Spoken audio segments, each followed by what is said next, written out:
Welcome back. Our guest is a special treat for me. We start with our standard questions. Who you, what to do, and why. So I'm Frank Lesser. I'm a comedy writer and just regular writer as well. I'm on Twitter at Sad Monsters, I did that when I had a humor book that I wrote that was coming out, and I had some friends who were insistent that I join Twitter, so I created that account, and then months later when my book finally came out, I was like, oh, I'll start tweeting. I'll probably get, tens of thousands of followers within, a couple of weeks, maybe a month or two. I think I started doing it about 2 months before the book came out. I think when the book came out, I had maybe like 1,000. It really took a while. So that's one thing. What I do is I tweet, not always successfully. I mean, eventually it got up a little bit more.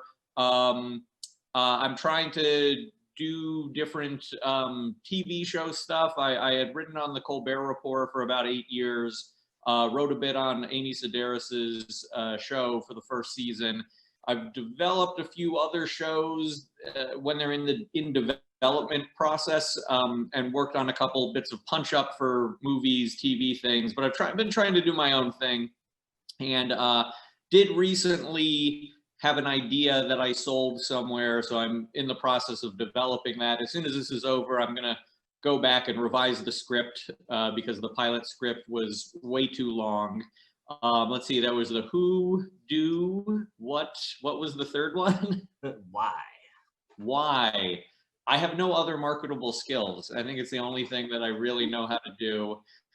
In college, and in high school and early college, I thought I was going to be a painter. I was going to be an artist. And then I realized, oh, there's no money there. Let me just become a writer. That's the real thing. You don't hear about starving writers because they don't write about it. Nobody's reading their writing if they're sort of writing about it.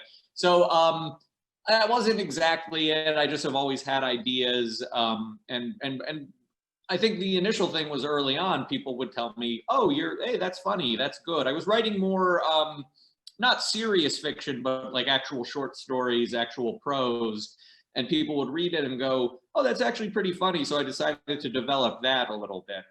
So maybe that's the why, I guess. And I eventually got paid for it. And when you get paid for it enough, you're like, maybe I could keep doing this. I should keep doing this, I guess. Like add to the list of whys. Like, okay, it's a good thing I like to do, and oh yeah, and now it gets me money. So let's just keep going with that. Well, it is sort of the unfortunate thing is you either get paid way too much or you get paid nothing. There's very little in between. Like it's hard to be a marginally successful, television writer or writer of any sort. You're either not getting paid enough and you're like an adjunct professor somewhere, or you're getting paid way more than you should be getting paid. And unfortunately, there's also no easy career path to get from wannabe writer, aspiring writer to actual writer. I'm still very much in the not paid category there. So Yeah. Hopefully I'm getting out of there at some point. So is there anything you have coming out soon that you want to tell our audience about? Well, this was a thing that came out almost exactly a year ago that I haven't really been re-promoting it. I should actually check to see if the website has been doing it, but I made a short animated series for IMDb, the Internet Movie Database, called You're Not a Monster. And it's about a therapist whose patients really are the horrifying monsters that they think they are because they really are horrifying monsters. So it's 10 short episodes. They're all about 4 minutes apiece. The human character, the therapist, is voiced by Eric Stonestreet, who was Cam on Modern Family, and he inherited the practice from his great-great-grandfather, who's a vampire, who's voiced by Kelsey Grammer, who of course played Frasier. And there are a bunch of different great cast members. Aparna Nancharla is a hilarious stand-up, and she's a sex demon receptionist. Ellie Kemper is in it as the main character's ex-girlfriend and the reincarnated lost love of Kelsey Grammer's character. Amber Ruffin, who just had a Peacock show come out, voices the Little Mermaid. It was really a great thing. It was a lot of fun to make, but we put it out on IMDb, and they really promoted it really well to visitors of imdb.com and didn't have any ads anywhere else. So at least everybody in the industry sort of eventually saw it. And I'm happy with how it all turned out. And I think that has sort of helped because I've had some other animated pitches. By the way, as I move, this really does make me look like a weird Victorian ghost. It's just something about like the crappy camera on this 6-year-old MacBook and this brownstone in Brooklyn that I'm subletting in at the moment. But that's something that is seasonally appropriate for Halloween, and you can. It's on IMDb, but their video player doesn't really allow you to watch the episode sequentially. So you can just go to IMDb's YouTube page to watch that. But having done that and having worked with this really great animation director, Lily Strife, and recording all the actors, it gave me some insight into actually producing animation. So I do have a different project that I don't want to get into too many details because it's all still in the sort of development portion of it, where we went out, we pitched the idea, a place was like, oh, we really like it, we want to make an offer, but then I still have to write several scripts, and then they still have to sort of do everything that they have to do there. It's been a lot of fun, and I'm feeling really good about the script, but it's still one of those, I've made the mistake of you tell people things you're working on, and then in this industry, things fall apart all the time, and then 3 years later, they're like, so whatever happened? Yeah, and you're like, didn't work out. Yeah, I can understand that. So how did you really get started as a television writer? So when I was in college, again, early on freshman year, was still thinking I didn't think I was gonna necessarily be an artist, but was drawing, painting, doing all of those things. Found that I really liked writing short stories, found that people were responding to those short stories. And I ended up writing for the humor magazine in school and ended up becoming an editor. I was in a sketch comedy group that some other kids had started, and then I started another one with it. That fell apart at the end of the first year, at the end of freshman year.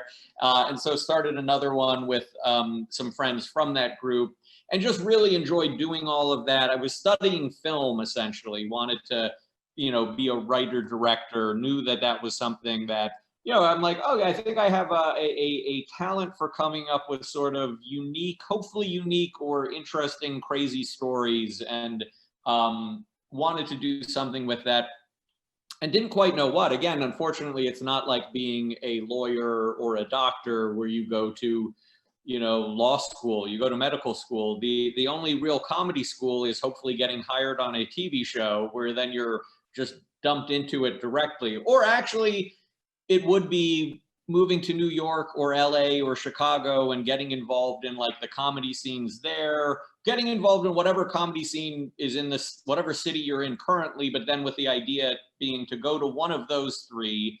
Probably ultimately it's New York or LA. The people in Chicago sort of cut their teeth there, I think, and then go to New York or LA. I don't even know. My college ex-girlfriend ended up going to grad school in LA and was like, you should come out here. And I was so dumb and naive that I was like, well, but I don't know, what do I do? I want to do comedy, and there's no comedy in Chicago. And then it turns out that's where Second City is, Improv Olympic, all these other big, incredibly established fixtures of the comedy scene. And then when I was working at the Colbert Report, Colbert and about half the writers at the very beginning all came out of Chicago, all came out of Second City. So I was like, oh, that's kind of funny that I'm an idiot. And then was in New York after graduating and was trying to write some humor pieces, trying to, do something, didn't quite know what, never really didn't want to do stand-up, and my friends in the sketch comedy groups didn't come to New York. And back then, this was like 2002, 2003, UCB, Upright Citizens Brigade, was really just improv. I don't think they were really doing that much sketch there. So I was not really sure what I was doing. I got hired right after college as a PA at TV Land, which is, Nick at Night, TV Land. They show old TV shows and everything. And by the end of it, about 2 or 3 months in, I was writing promos for them, which I didn't realize at the time, but upset all of the other PAs who had been there several years because they were like, who is this jerk? But I'm like, the creative director liked my stuff. Like, he had been an editor of the humor magazine at his school. Of course, his school was Harvard. It was the Harvard Lampoon. And he had been like roommates with Conan O'Brien. So that was at least somewhat helpful. That was where I actually found out from him when I was asking, well, how do you apply to any of these shows? And I found out what a packet was. And so just so you know, just so anybody else watching this knows, all of the late night shows, when you're submitting, it gets difficult because they often don't, they very rarely will just totally publicize that they're hiring. A lot of times it's a friend of a friend or somebody you'll know, or if you do comedy and somebody saw you perform and really enjoyed it, you might be asked to submit a packet. And then you're writing 5 to 10 pages. It depends on the show. It depends on the specific hiring instance, where they'll want you to write spec material for the show. They're not going to use it if they don't hire you. So there's nothing to really worry about with any of that. And it's just to see if you can, with a quick turnaround, write something that's going to work for the show. And multiple people won't get hired one time, but then you might submit a packet 6 months later or a year later and then get hired. And one of the head writers on the Colbert Report had actually not gotten hired the first time he had submitted. So you just have to know that, don't take it too personally. It doesn't mean that, it doesn't mean you're not funny, and it doesn't even mean that you'll never get hired for that show. But so all I knew, I just heard, okay, that's that sort of thing. And then a different friend of a friend that I met at a party in New York ended up getting hired as the writer's assistant on the Colbert Report. And it's a whole long separate story. I had just gotten, this was in like about 2005. I had just gotten mugged and beaten up. And the girl that I was dating at the time moved out to California to work on a pot farm for 2 months. And 3 days after she got out there, was like, hey, I think while I'm out here, we should see other people. So I was at a very, very, very low point in my life. And at the time, I was like, that was the lowest point of my life. There've been slightly lower points after that, but still one of the top low points of my life. And then this other friend of mine just emailed me kind of out of the blue, and she said, hey, I just got hired as a writer's assistant on this new show. Do you know Stephen Colbert? He's one of the Daily Show correspondents. And I was like, yeah, of course. Like, he's the funniest one. Like, I really loved like that era. There were actually a lot of really, really amazing, I mean, they all have gone on to massive stardom, so you don't have to take it from me, but like great correspondents, really funny correspondents, Stephen Colbert, Steve Carell, Ed Helms, Rob Corddry. And I was super excited to watch the show. So I saw the show, and I had actually was home in Ohio. I'm from Columbus, Ohio, and had already had a flight home before I got mugged, but then, got mugged and was kind of like, maybe I should stay here and reassess what the hell I'm doing with my life at this point. And that's when my friend, Alex Cooley is her name, emailed me. And so I went, and when I got back to New York, we got drinks, and she invited me to a taping of the show. I think it was the second week of the show. It was Neil deGrasse Tyson's first appearance on the show. And we got drinks afterwards, and I asked, we were sort of chatting about everything. I told her this whole sob story of everything that had happened to me. And I remember it fairly vividly, because then she was like, oh, well, we just got picked up for a full season, and they're looking to hire another writer. And so luckily I knew enough from my previous job, essentially. I knew enough to know that there's such a thing as a packet. So I said, hey, do you think, could I submit a packet? And I didn't realize this, but she was, I think, a little taken aback, because she was like, well, if you got hired, you'd be my boss. That would be a little weird. But then I also found out later, I think she had also submitted a packet, so I feel slightly bad. I've helped out other friends, obviously, since then. But I put a packet together. I thought it was one of the funniest things I'd ever written at that point. Felt really good about it. Didn't hear anything for about 3 weeks. Ran into that friend again, and she was like, oh, I think they brought in another person for the interview. And luckily, it turns out they were hiring 2 people. So about a week later, they called me in, and it was a great, crazy, that was a whole separate experience. We are going in, and I had been told from people who had submitted to the Daily Show and gone in for interviews that, oh, there are several levels, like you meet an associate producer, then you meet a head writer, stuff like that. But this one, I was told like, oh, there are 2 head writers, Allison Silverman and Rich Dom. So there's a a woman and a man. And so I'm like, okay, cool. And their assistant was scheduling it. So I'm like, clearly I'm going to be interviewed by one or the other of them. This is great. And I walk in and I see the guy and I'm like, oh, that must be Rich. And I see the woman and I'm like, oh, that must be Allison. And I see a third guy and he's shaking my hand and it's Stephen Colbert. And he's like, hey, I really loved your packet. And I'm like, I was not expecting you to be here. And then it was not an awkward interview. It only lasted about 20 or 25 minutes. But it was, I think it was probably good that I wasn't expecting to meet Stephen Colbert in that interview, because I might have been more freaked out. But I only thought it was going well at the very end. I remember very vividly again, because this whole thing is still very vivid. It's, you have this vivid moment of, okay, this has worked out. But I thought to myself, oh, this is going well. Well, they seem to have they seem to be into me. If this goes 5 more minutes, I think I'll have the job. And as soon as I had that thought, Colbert said, oh, well, that's great. I think that's all we need to see. I think Alex, she can show you the way out.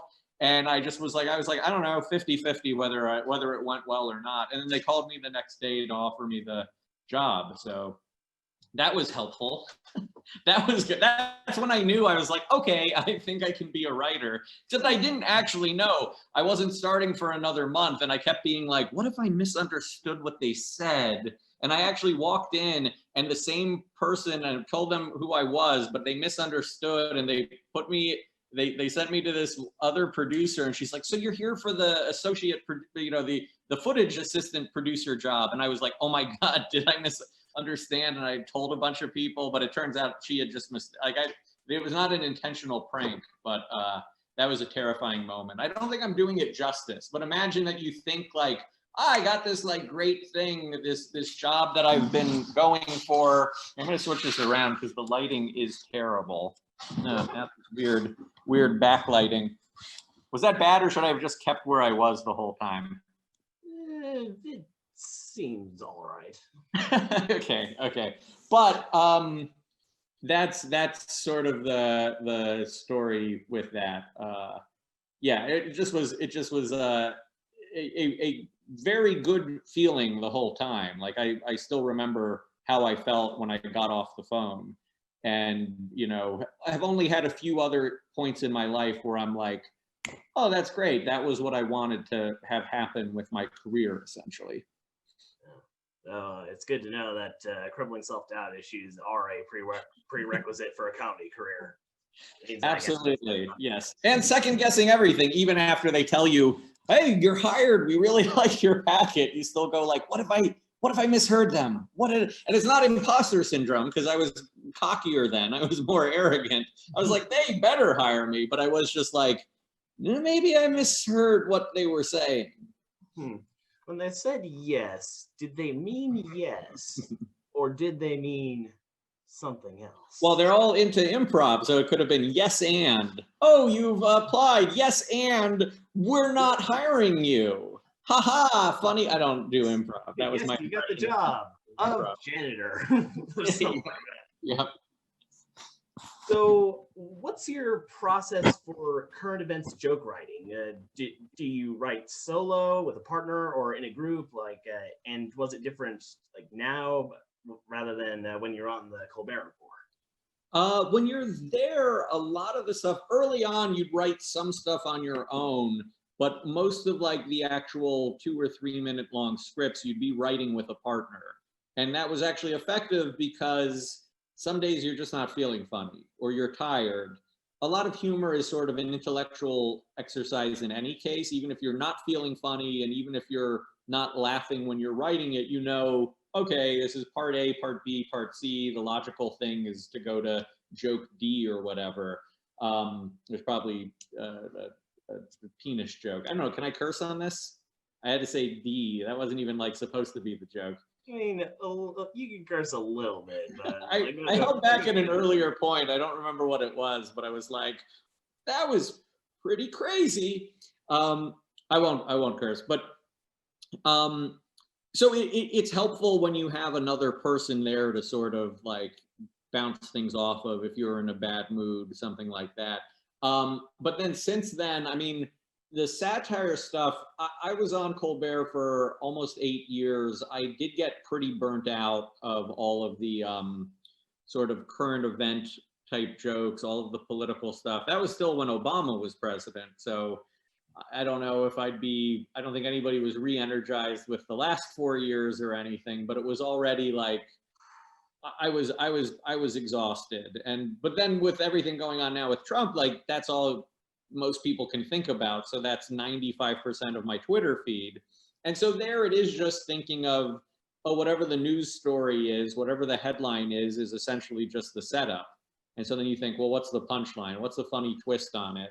And the problem with Twitter is you've got millions, literally millions of other people doing the same thing. So there's a lot of times, oh, you think of a great joke and then someone's like, oh, this other person tweeted it half an hour. And you're like, yeah, of course, because a million different variations of the joke were going out there. Every once in a while, I think there's something that, not even every once in a while, I do think I often have like, oh, good, a unique twist or a unique joke. Sometimes it's so unique that it doesn't catch on. Sometimes the things that really get big and retweeted a lot are the ones that are, oh, I love that because that's what I thought, sort of thing. That would also happen sometimes on the show or on any show.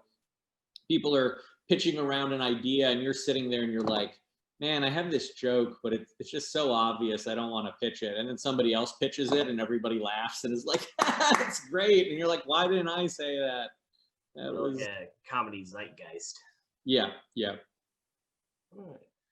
So when you were working on the Colbert Report, it's well known that Stephen Colbert, when he was doing the Colbert Report, did the character of Stephen Colbert rather than just doing it or doing his own style. So when you were writing, did you write for the character of Stephen Colbert, or did you just write the jokes and he sort of did them in the character? No, we definitely kept the character in mind. Like that was, it was like writing for a character on a sitcom or anything. And I mean, even if it wasn't him as that character, and I left before the Late Show started, even though I had some family stuff going on and was a bit burnt out. But even if you were writing for him in that or writing for any late night host, they're all still playing a character. It's just the character is generally closer to who they actually are. And one of the fun things on the Colbert Report was that character becoming a little more like the real Stephen Colbert. Like all of a sudden, okay, the character also really loves Lord of the Rings. He's, and has an encyclopedic, photographic memory for every detail of the Silmarillion to that degree. Or just other little bits, and people you'd read online where people would like where he'd break a little bit, where he'd start laughing, or you could see bits of the real human showing through. But so yeah, whenever we were writing jokes, it was always with the idea of, oh, it's this parody of this far right conservative character. I mean, the other thing is in the last 4 years, I don't even know if you could have still done the show because the parodies of the far right conservative characters have actually showed up on the far right conservative media. Like, oh, I don't think anything on Colbert was crazier than anything on OANN or whatever that network is. Yeah, it is kind of weird. Like you go back to some of the earlier episodes and then you see things that the character would do and be like, huh, where have I heard that before? Oh yeah, on the news. But yeah. Actually doing that. It's surreal. Well, and I think that was initially at the beginning of 2017 or at the end of 2016 when the election happened. There was sort of a conventional wisdom, like from among non-comedy writers mostly, of like, well, this is going to be great for comedy. But then if you talk to any of the people on any of the late night shows, they're like, no, it's terrible. It's not. It's just not funny. It's partially because it's hard you can't out-funny, you can't make things crazier than what the reality is. There are so many aspects of things that if you were going to pitch it as a joke, everybody in the room would go, no way would that happen. That's ridiculous. And then on TV, I think like the Veep writers, yeah, the Veep writers were saying like they had to like abandon storylines because, oh, then the next craziest thing just happened. Or even where the most recent craziest thing was Trump musing about how when he came out of the hospital, he wanted to kind of act feeble, and then he was going to tear open his shirt and reveal a Superman t-shirt underneath.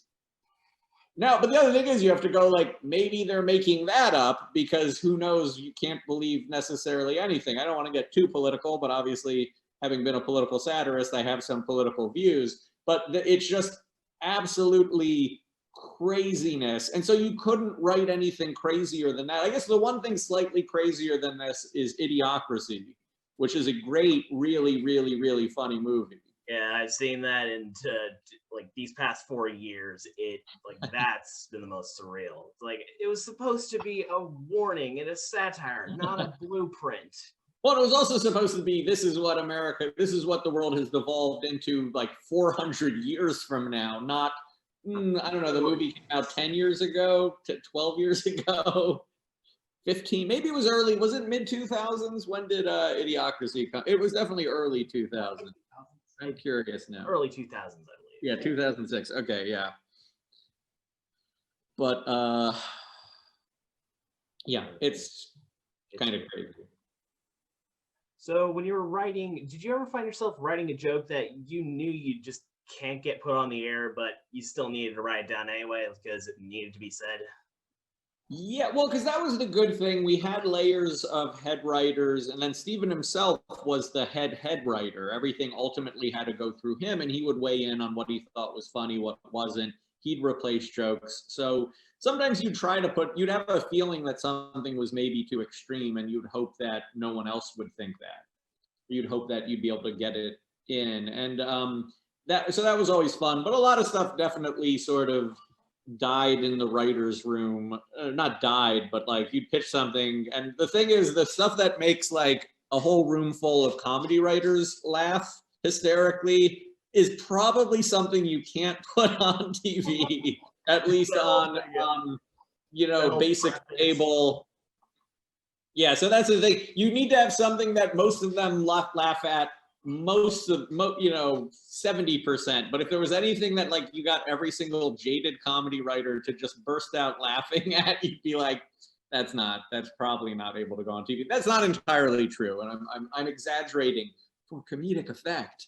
I imagine it's probably usually prefaced with the, now this is probably why I'm going to hell, but exactly. And so those would always be fun, and those would sometimes be the things that you wish you could sort of do. And again, I think on the Colbert Report, there was a little more flexibility because it was, oh, he's playing a character. The character can kind of say this, but at other points, Stephen would say, I still have to say this. Like, it's still him saying it. It's easy for us to write, but he actually has to go out in front of 1.5 million, 2 million people who watch each night and say this stuff. So it's interesting. I don't know how that's necessarily impacted doing, it's not even the new show anymore, but doing the Late Show.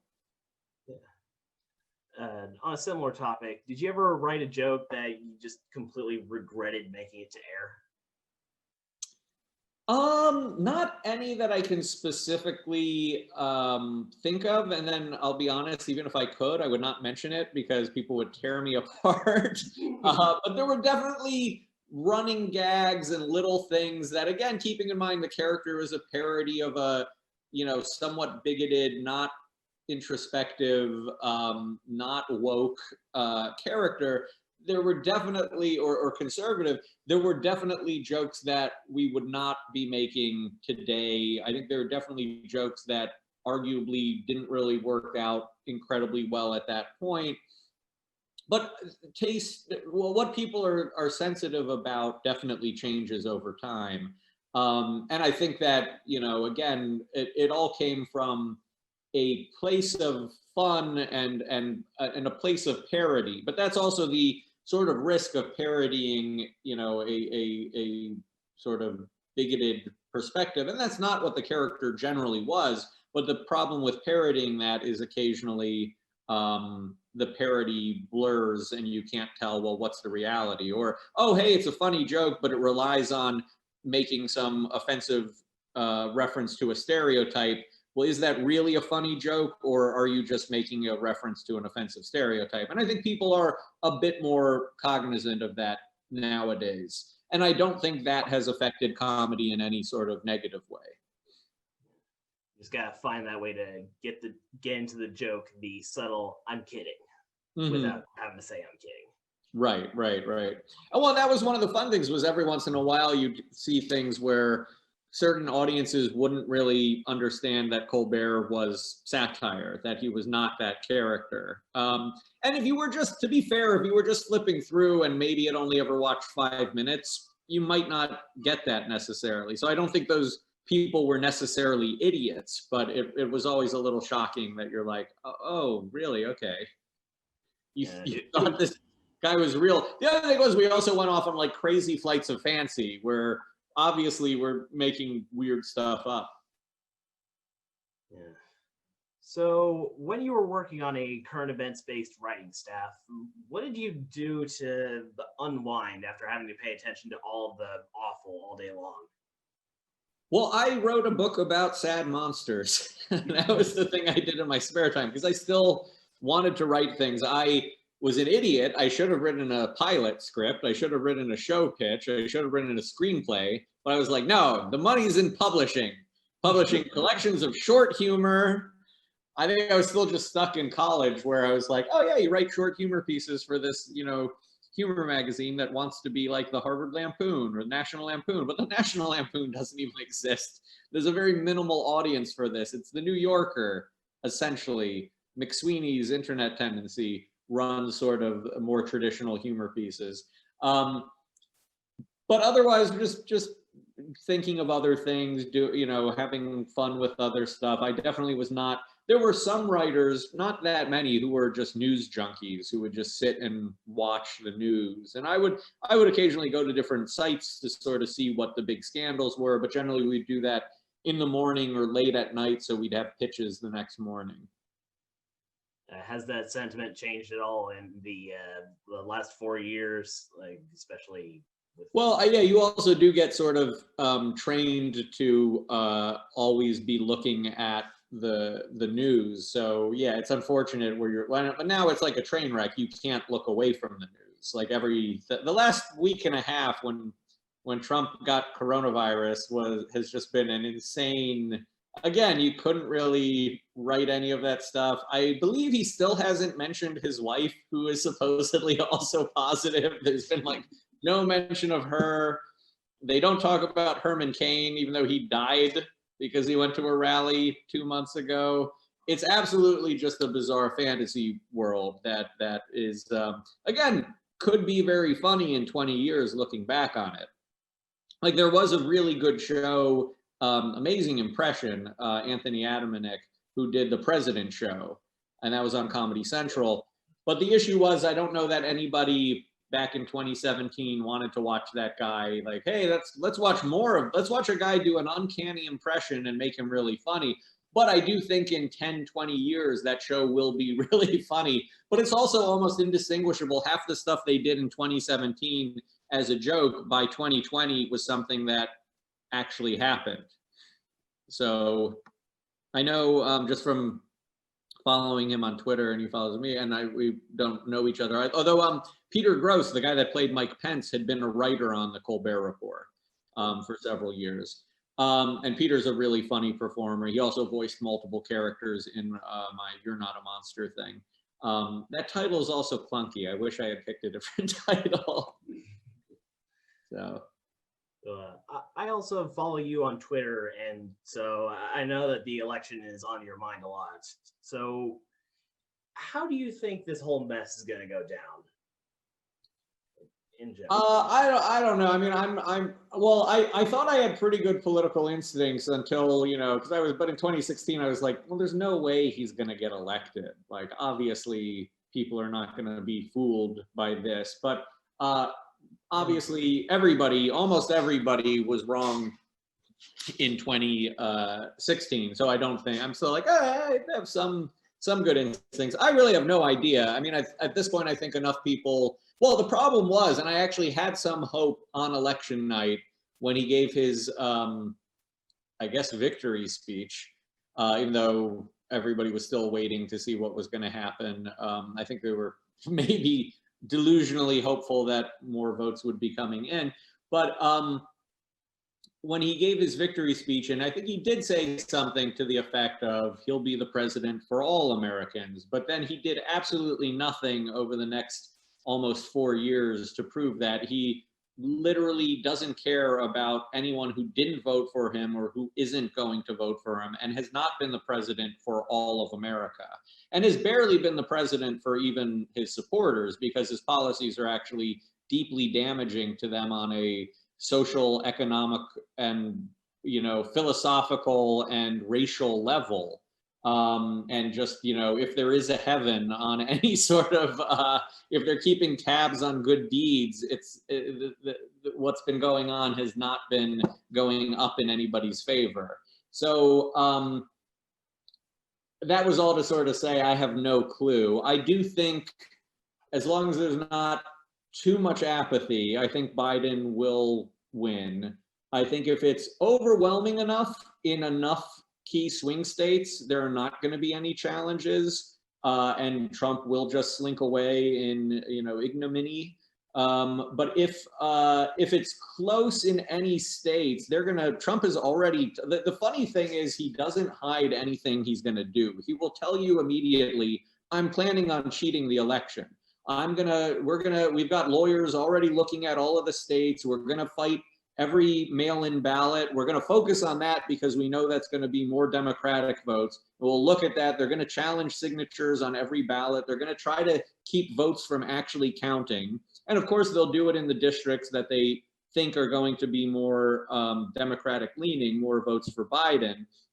But if it's overwhelming enough, that's not going to make a difference. And if they lose Florida overwhelmingly, or lose Ohio and Pennsylvania and some of the other, bigger key swing states, or Arizona, that won't really matter. But if there's a re-election, I don't know what's going to happen, because there's been really no real stopping him. Although just imagine how much worse it would be if Democrats didn't take back the House in 2018.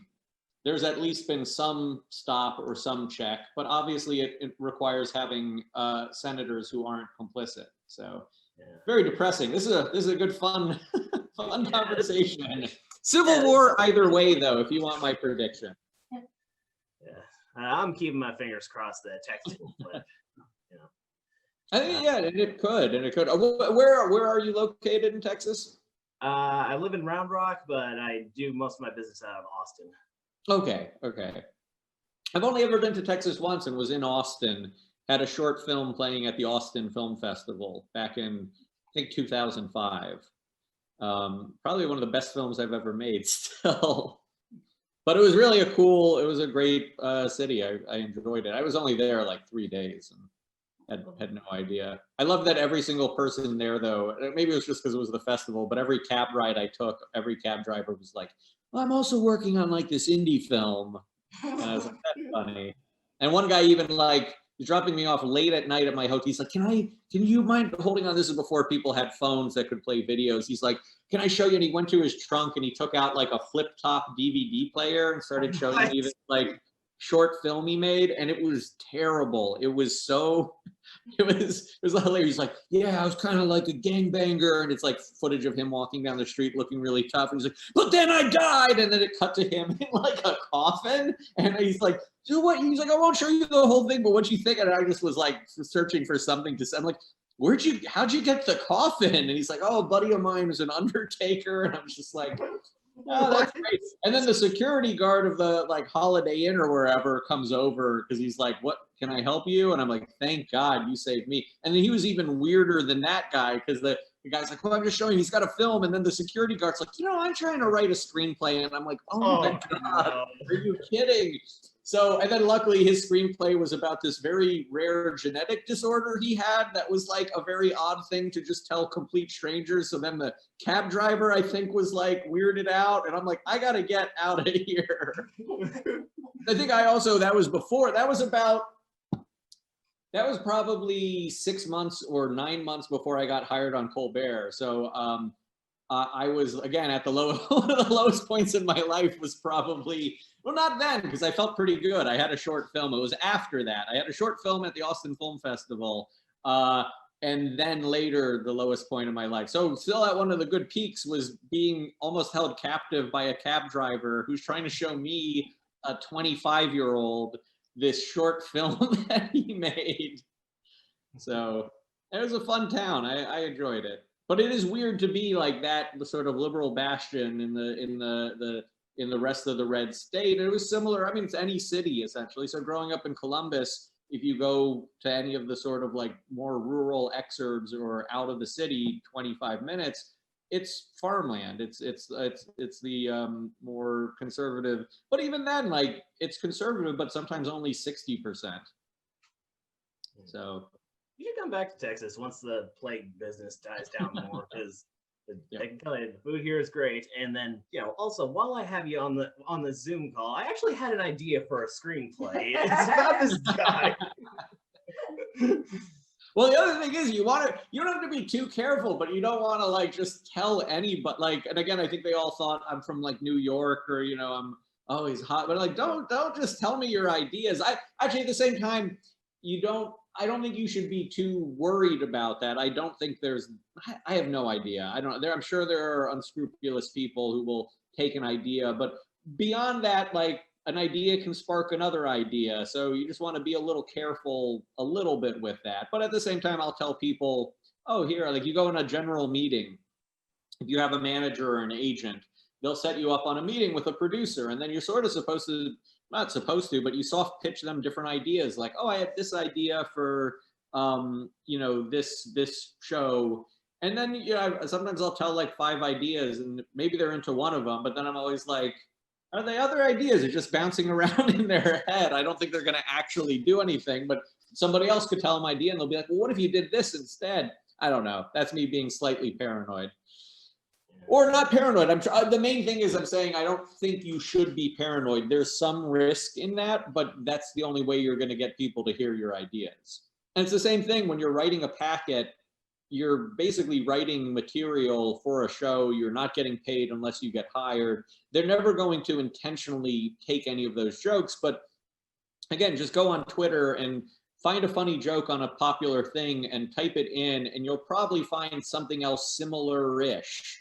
So there is a lot of, we on the show, you'd call it parallel thought, where somebody else had that same thought, because there's only so many ways to crack the comedy code. If there's a punchline is a news event, other people are going to come up with a sort of similar thing. And that's why you have to make sure yours is the most unique or the unexpected one that people are still going to get. You don't want it to be so unique and so sort of niche that nobody has any idea what it is. Like sometimes those are fun, but you're like, nobody's going to get this weird old movie reference. Like I was I'm not going to talk about it. I was about to mention a TV show a late night show that recently made a big reference. And I was like, is that something that a ton of people are that familiar with? But I don't, that's the other thing. I never talk ill of any late night shows in case I ever decide I need to get back into that. Don't want to be like, hey guys, are you hiring? Yeah, but weren't you the guy that dissed our show like 2 years ago? No, that was show. That guy looks a lot like me, so I get that all the time.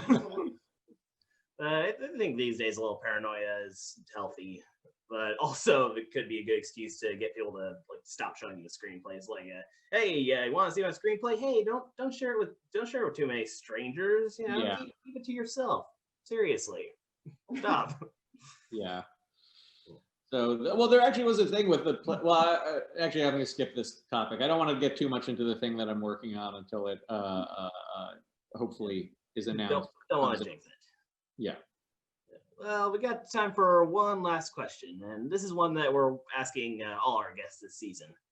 If you had a magic wand or a monkey's paw or a wish spell or something that would allow you to change 2 things about the world, what would you change? Well, the one would be happening November 3rd. Remember to get out and vote. I'm not sure when this will be airing. I don't know. Is it too easy to? I don't have a funny answer. But just like hunger, poverty, Like give people, I wouldn't say like a basic minimum income necessarily. I haven't looked exactly at that issue so much, but I think that is just such a key root of so many other issues, just at that like fundamental level. Or, and it's not even saying like, oh, well, people need to be punished for the choices they make, but what about the kid who's grows up in that, level of poverty? That what decisions did they make that result in that? So just if there was a way to give more people an equal chance at the beginning. And then, of course, you're still heartless if you think just because somebody made a bad decision that they should, hey, screw you. Like, what sort of jerk philosophy is that? That's not much better. But then it's especially bad when you're just thinking of like, oh, an innocent kid. So that wasn't particularly funny, but I'll think of a funny way to sort of. Everybody deserves at least the bare necessities. Mm-hmm. But is there anything like selfish you'd want for yourself? Well, for this show that I'm working on to actually get picked up and to move forward, and I'm again feeling good about it. Absolutely, that thing, I think. Yeah. And my cat's here, and I sometimes wish my cat could grow up into like a giant, like 5 times her size, so I could like hug her. Yeah, like just like really big, except then she's too tiny. She's like a kitten size, even though she's fully grown. So her claws aren't that sharp, but I do worry if she was big, she would like eviscerate me. But sometimes I'm like, oh, you're petting a cat. And you're like, wouldn't it be great if this cat was like the size of the bed? You could like ride her around. But that would be a weird wish, so I don't want to. I'd rather go with there's like an old Steve Martin bit on SNL, but I'd rather go with the world hunger, with the helping give everybody an equal footing, and then that one. And then you gotta be careful about those like random wishes. Like, I wish my cat was like the size of the couch, and then suddenly Rod Serling shows up and he's about to enter the Twilight Zone. Well, that's the thing. I like that you reference the monkey's paw, because all of that's especially the one that's the unintended horrific consequence. Yeah. Well, I really want my friend who died in a horrific industrial accident to come back to life. That's the plot of the monkey's. Yeah, or like I wish that I had like $1,000, and then he dies, and like, oh, well, we've got the life insurance money right here. How much? $1,000. I think that is the initial part, and then the second wish is to bring the kid back. And then they're like, oh crap, how's that gonna go? And then it's like, oh, they hear it. Yeah, it's a really great short story. I love that it's become this sort of like comic shorthand, but I kind of liked it more when it was the more obscure thing. But now it's like, but it's still like a good bit of, I think what really popularized it, and where I first, I think, probably encountered it, was The Simpsons.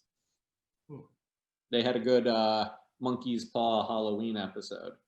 Yeah. Of course, then I think I could really just describe all of Twilight Zone or Black Mirror. Yeah. I just want to get the cat in the picture. Aw, pretty adorable. We had to kick our cats out. Yeah, like we have to keep our cats in like a separate room while we're doing the recording, because even if we have the door closed, they'll just go up to the door and be like, "Let me in." It's usually pretty good. Oh. Well, I think that's a good place to wrap this up. So, Frank Lester, everybody, we'll be right back. Yeah, thank you.